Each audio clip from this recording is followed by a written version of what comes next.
Have you ever felt that deep satisfaction when you see someone do something on their own, whether it's a grandchild tying their shoes or a young person confidently navigating a challenge? It's a powerful moment because independence, especially in children, is something we all want to nurture. It's not just about teaching them how to survive in the world, it's about preparing them to thrive. As parents, grandparents, and caregivers, the desire to raise independent, self-sufficient kids is universal. But how do we go about fostering this kind of independence? Where do we begin? In today's world, it can seem like independence is harder to cultivate.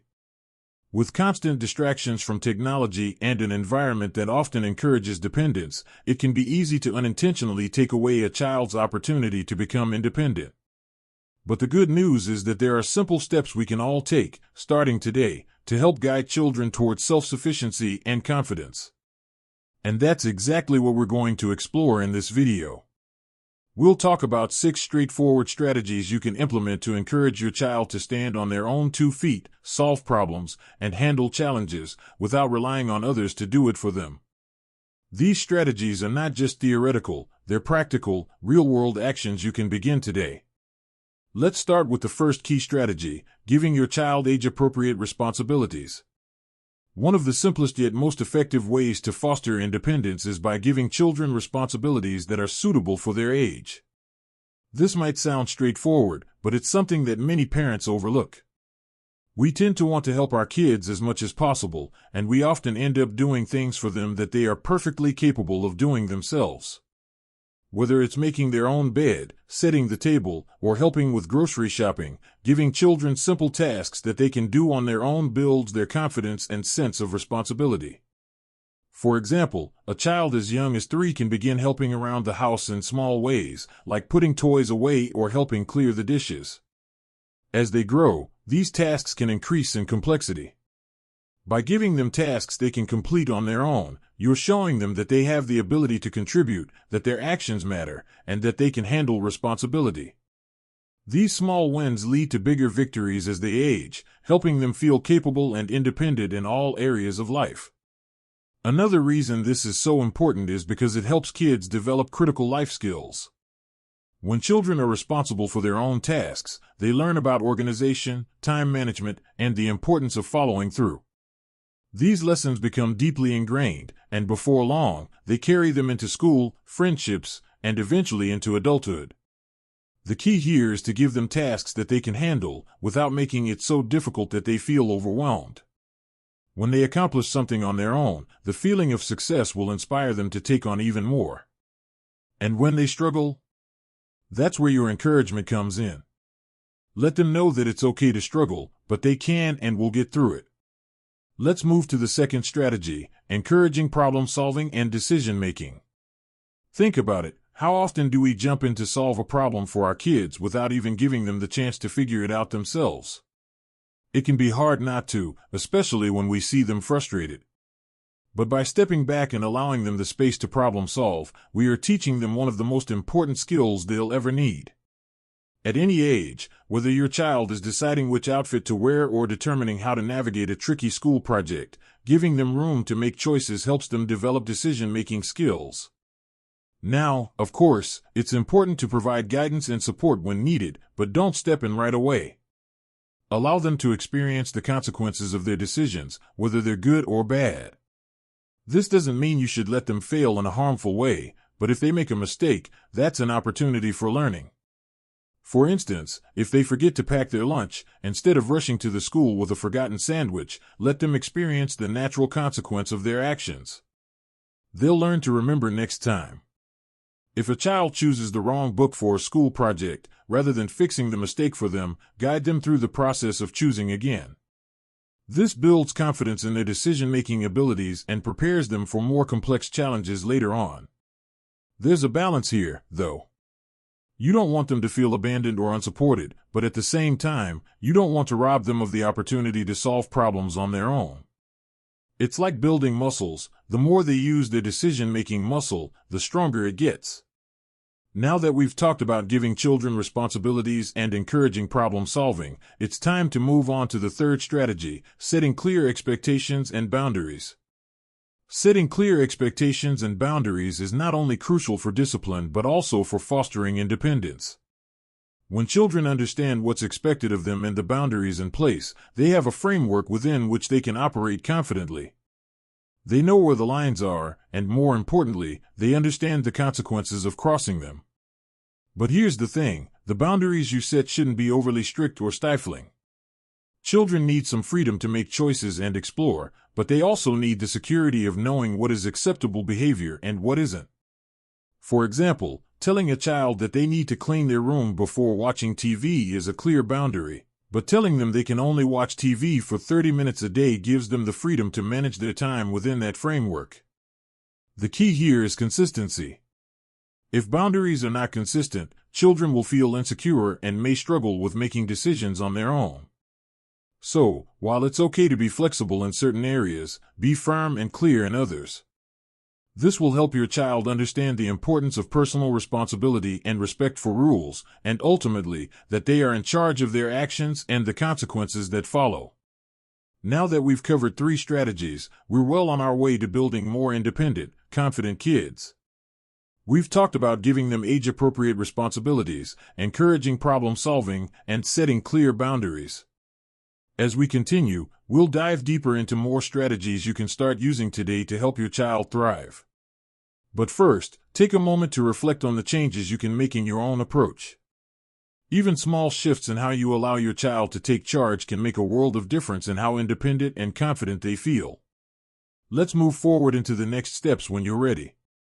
Now that we've covered the first 3 strategies, giving your kids age-appropriate responsibilities, encouraging problem-solving, and setting clear boundaries, let's dive into the next set of ideas that can truly make a difference in raising independent children.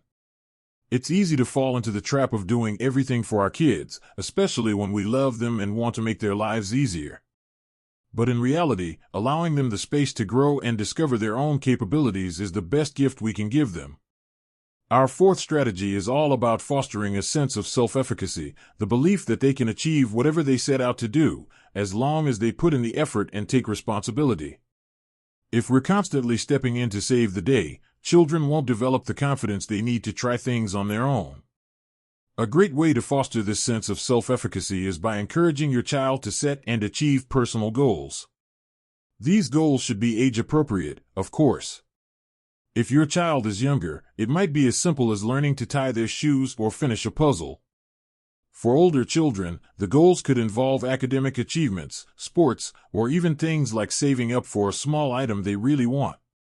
What's important here is not just the goal itself but the process of achieving it. When you allow your child to set a goal and follow through on it, you're helping them develop essential skills like perseverance, time management, and a belief in their own abilities. And while they may not always meet the goal right away, the key is in the journey, not just the destination. For example, let's say your child wants to save up for a new toy. Rather than just handing them the money, you could help them figure out how much they need to save each week and how they can earn that money, whether through chores, small jobs, or even budgeting their allowance. You're teaching them that their actions have consequences, that they can control the outcome by working toward it, and that they can feel proud of what they accomplish. This kind of strategy instills a sense of pride in what they can do on their own. It encourages them to take ownership of their goals, to problem solve when obstacles arise, and to be patient with themselves when things take a little longer than expected. And over time, as they accomplish one goal after another, their self-confidence grows, and so does their independence. Moving on to our 5th strategy, let's talk about something that may seem simple but is so incredibly important: encouraging exploration and curiosity. Children are naturally curious. The desire to explore, discover, and try new things is one of the most exciting parts of being a kid. But as parents, it can be difficult to stand back and allow them to explore freely. We often fear that they'll get hurt, or we're just so busy that it seems easier to step in and guide them every step of the way. However, by fostering an environment where they feel safe to explore, you're allowing them to develop critical problem-solving skills, creativity, and resilience. You're teaching them that it's okay to try new things, make mistakes, and learn from those mistakes. And that is exactly how independence is built. For example, if your child is interested in learning how to cook, instead of doing it all yourself, you might allow them to chop vegetables or stir the pot, even if it takes a little longer or makes a bigger mess. Encouraging these little moments of exploration helps them build confidence in their abilities while learning important life skills. As your child gets older, this kind of exploration should evolve into more self-directed learning. Let them take charge of projects that interest them. This could be as simple as starting a small garden or learning a new hobby on their own.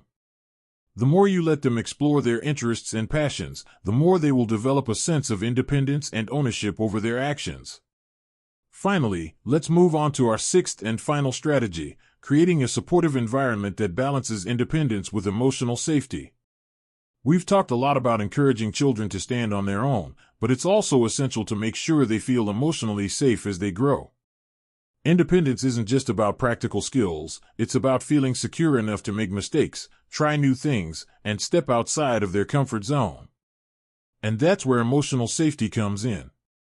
When we support our children emotionally, we're showing them that while it's okay to be independent, they can also lean on us when they need help. It's not about being a constant safety net that catches them every time they fall, but rather about being a reassuring presence. Knowing that their emotional well-being is protected allows children to take risks, try new things, and not be afraid of failing because they know they have a safe space to return to. This balance between giving them independence and providing emotional support is key.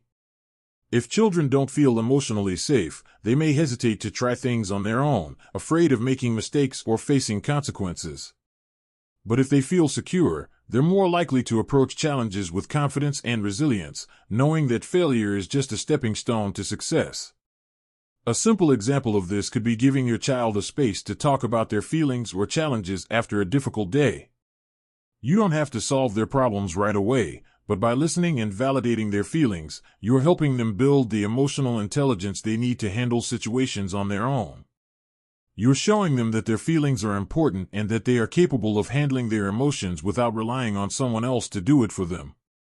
Now, with all of these strategies, setting goals, encouraging exploration, and fostering emotional safety, you're well on your way to raising a child who is capable, confident, and independent. It's important to remember that the goal isn't perfection, it's progress. You don't need to do everything all at once, and your child doesn't have to have it all figured out tomorrow. These are small steps that, over time, can make a huge difference in their development.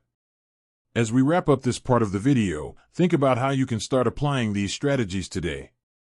Whether it's encouraging your child to set a goal or giving them the space to try something new, every little step matters. And when you give them the tools to be independent, you're giving them a gift that will last a lifetime. Let's continue to explore more ways to nurture their independence in the next part. Take a moment to reflect on how these ideas can fit into your routine, and let's move forward when you're ready. As we reach the final part of our journey into raising independent kids, I want to remind you that every step, no matter how small, has a profound impact on your child's ability to become more confident and self-reliant. We've already discussed 5 powerful strategies: giving your children responsibilities, fostering problem solving, helping them set and achieve goals, encouraging exploration, and balancing independence with emotional safety. Now, let's look at the final pieces of the puzzle that will complete the picture of a truly independent child. The next strategy that can make a significant difference is teaching the value of failure. As parents, it's natural to want to protect our kids from any form of failure or disappointment. We want to shield them from hurt and make sure they feel happy and successful all the time. But the truth is, failure is a critical part of growth. In fact, it's one of the most powerful tools for learning and building resilience. When kids face challenges and fail, they learn important lessons that success alone can't teach. They learn how to bounce back, how to adapt, and how to keep going even when things don't go as planned. Failure also helps children understand that mistakes are not the end of the road, they are simply opportunities for growth. For instance, let's say your child is trying to learn how to ride a bike. At first, they might fall a few times, feel frustrated, and want to give up. Instead of swooping in and taking over, let them experience that frustration. Encourage them to try again, reminding them that it's okay to fail. Over time, as they persist and eventually succeed, they will realize that failure is just a part of the process, not something to fear. Teaching your child that failure is a normal part of life also prepares them for the realities of adulthood. It helps them develop a mindset that challenges are opportunities, not obstacles. And more importantly, it encourages them to keep moving forward, no matter how tough things get. Now, the final strategy we want to talk about is perhaps one of the most important of all: modeling independence in your own life. Our children are constantly watching us, learning from our actions, and mimicking our behavior. If you want to raise independent kids, you need to show them what independence looks like. This doesn't mean that you need to be perfect or have everything figured out. It simply means living by the example you want your children to follow. Show them how to make decisions, how to handle setbacks, and how to solve problems. If you model these behaviors, your kids are more likely to adopt them in their own lives. For example, let's say you're trying to learn something new, maybe a skill or a hobby you've always been interested in. Instead of saying, "I'm too old to learn that," or "I'll never be good at it," show your kids that you can still challenge yourself, make mistakes, and keep pushing forward. When your children see you embracing challenges and living independently, they will be inspired to do the same. It's also important to show them that you value your own time, space, and personal growth. By taking care of yourself, whether it's through exercise, learning, or pursuing your interests, you're teaching them that self-care is essential to being independent and living a fulfilling life. Your children will understand that independence isn't just about doing things alone, it's about taking responsibility for your own well-being and growth. At the end of the day, raising independent children isn't about being perfect. It's about fostering an environment where they feel safe to try, to fail, and to succeed on their own. It's about giving them the tools they need to navigate the world with confidence and self-reliance. As we've explored throughout this video, the journey toward independence involves a mix of practical strategies, setting goals, encouraging exploration, balancing emotional support, and modeling independence. When you put these strategies into practice, you're creating a strong foundation for your child's future. It's important to remember that this isn't a quick fix or something that happens overnight. Developing independence is a gradual process, and it takes time. But the benefits, confidence, self-reliance, and resilience, will pay off in the long run. As we wrap up this video, I want to leave you with a final thought: raising independent kids is one of the greatest gifts you can give them. It may seem challenging at times, especially when you just want to step in and make things easier. But every time you give them the space to grow, to fail, and to succeed, you're setting them up for a future filled with confidence and endless possibilities. So, let's make this journey together. Start with one small step today, whether it's letting your child take on a new responsibility or encouraging them to solve a problem on their own. Every little change adds up, and soon enough, you'll see your child thriving with independence. I'd love to hear about your experiences with raising independent kids. What strategies have worked for you? Feel free to share in the comments below. And if you found this video helpful, don't forget to like and subscribe for more practical tips and motivational content. Together, we can help our children grow into strong, independent individuals who are ready to take on the world. Here's to raising confident kids who are prepared for anything life throws their way.